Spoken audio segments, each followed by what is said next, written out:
Assalamualaikum warahmatullahi wabarakatuh.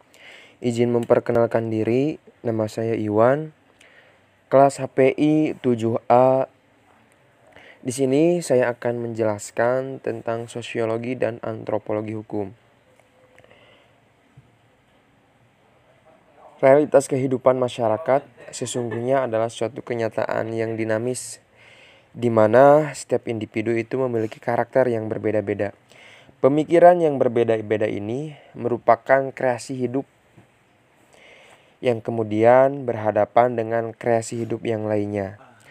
Sehingga apabila terjadi hubungan interaksional yang berbeda, maka disinilah perlu dikendalikan sehingga berbagai kepentingan individu itu tidak menimbulkan konflik, persinggungan yang berakibat kepada perselisihan dan akhirnya terjadi peperangan. Nah, di sini perlu diketahui bersama bahwasanya hukum itu semacam kontrol sosial, yaitu upaya untuk mengawasi kehidupan masyarakat agar perilaku masyarakat tidak dikendalikan bisa dikendalikan ke arah yang lebih baik dan bermanfaat tentunya. Nah, teman-teman juga perlu diketahui bahwasanya perilaku tradisional normatif adalah suatu perilaku yang terus-menerus dilakukan oleh masyarakat yang kemudian dirasakan manfaatnya sehingga perilaku itu dipertahankan sebagai ketentuan hidup. Nah, aturan-aturan ini yang memudahkan mereka melanjutkan kehidupannya karena terpelihara oleh norma yang disepakati. Orang menyebutnya sebagai adat atau norma sosial atau sosial normatif. Nah, jadi gini teman-teman, tidak ada hukum yang lahir, bahkan hukum dari Allah sekalipun, yang tidak pernah terlepas dari berbagai variasi tindakan masyarakat. Bahkan para rasul diutus itu untuk menyempurnakan akhlaknya. Perselisihan di antara masyarakat, atau kita sebut sebagai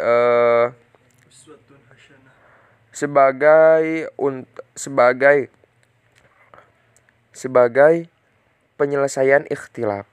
Untuk menghukumi perselisihan hukum untuk menyelesaikan perselisihan hukum, semacam upaya untuk mengawasi kehidupan dalam masyarakat, atau hukum juga bermanfaat sehingga masyarakat bisa tentram dan damai.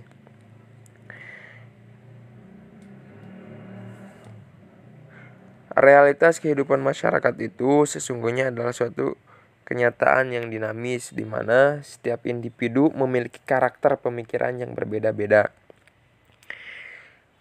Karakter berbeda-beda ini merupakan kreasi dari perilaku individu yang kemudian berhadapan dengan kreasi perilaku individu lainnya. Sehingga apabila terjadi hubungan interaksional antara individu dengan perilaku yang berbeda-beda itu, maka disitulah yang perlu dikendalikan sehingga tidak menimbulkan konflik atau bersinggungan yang mengakibatkan peperangan. Nah, perilaku individu tadi ini terbentuk oleh norma-norma yang ada di masyarakat. Akan tetapi tidak berarti potensi diri manusia itu ditekan atau tidak timbul terus-menerus. Dia akan terus-menerus bergerak karena gerakan perilaku itu kemudian hukum menjadi sosial normatif, tidak bisa diam dan tidak bisa statis, sehingga disebut dengan perubahan hukum. Nah, perubahan hukum ini tergantung apakah perubahan karena zaman, situasi, kondisi, tempat yang berbeda, ataukah karena perubahan suatu proses politik atau sistem politik yang berubah di suatu zaman tersebut. Nah, bersamaan dengan pandangan tentang nilai dari masyarakat itu biasanya diwadahi oleh institusi yang berperan penting karena terdapat kepemimpinan dan struktur di mana setiap orang punya pekerjaan yang berbeda-beda. Tetapi dengan adanya institusi ini, justru membuat keseragaman dari berbagai kreatif dan inspiratif perilaku yang berbeda-beda itu. Jadi institusi ini menyeragamkan dan menyatukan proses berbeda dalam berperilaku. Akibat dari perilaku yang berbeda-beda ini dengan sosial normatif akan memicu konflik dan berakhir pada penolakan atas sistem sosial. Sehingga muncul perilaku yang baru yang lebih dapat diterima. Nah, dengan adanya tokoh masyarakat atau tokoh agama atau orang-orang besar yang berpengaruh sehingga kesamaan rasa, kaidah sosial normatif yang memiliki pengaruh besar dalam menyatukan kehidupan itu sebagai arah kehidupan sosial. Prosesnya dengan membentuk yang mana pada permulaan sosial normatif masuk dengan aturan baru yang kemudian mereka atau masyarakat memprediksi hal-hal yang mungkin bisa menyangsarakan dengan menganalisis secara yuridis, filosofis, atau sosiologis. Kesamaan rasaan pada masyarakat biasanya dibangun melalui wadah yang sama, yaitu institusi berkepemimpinan dan terdapat struktur organisasi yang mempunyai tupoksinya masing-masing. Adapun dari adanya institusi ini, potensi individu yang tadinya aktif, kreatif justru menjadi seragam atau homogen. Karena perilaku yang sudah diinstitusikan ini menyebabkan tidak lagi memiliki warna pemikiran yang beragam dan tidak lagi dan tidak lagi dinamika. Contohnya seperti adanya ormas Islam. Dan juga akibat dari adanya institusi ini bisa membunuh suatu pemikiran yang dinamis, sehingga kultur yang dibangun tidak memiliki energi untuk membangun yang sesungguhnya original, sesungguhnya ahli dari setiap individu yang membentuk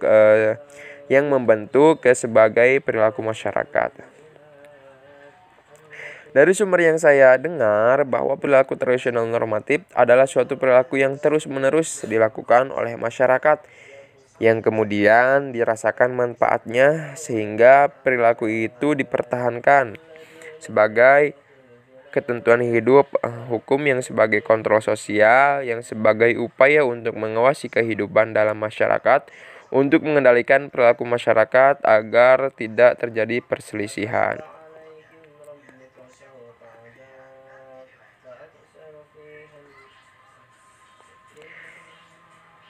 Realitas kehidupan masyarakat adalah suatu kenyataan dinamis di mana setiap individu memiliki karakter pemikiran yang berbeda-beda yang merupakan kreasi individu lainnya, sehingga bisa terjadi hubungan interaksi antara individu dengan perilaku yang berbeda itu, maka timbullah perilaku dikendalikan bagi kepentingan individu itu, sehingga hal itu akan menimbulkan konflik berakibat pada perselisihan dan akhirnya terjadi peperangan yang telah dijelaskan tadi.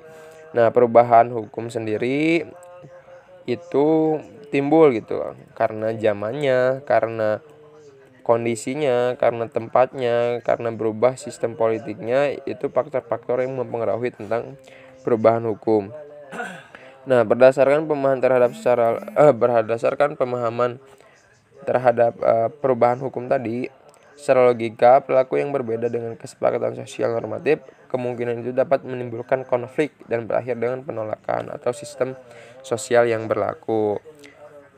Nah, setiap orang punya bagian masing-masing di dalam suatu pekerjaan yang berbeda, tetapi adanya institusi potensial individu yang terjadi yang bisa menjadikan seorang itu kreatif dan terbentuk menjadi seragam, tidak ada lagi dinamika.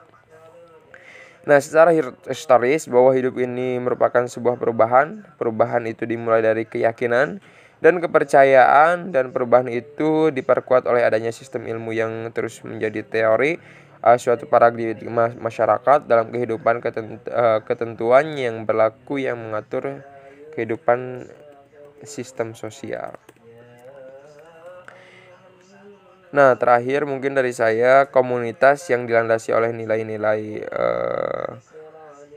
komunitas yang dilandasi nilai-nilai yang ada ya.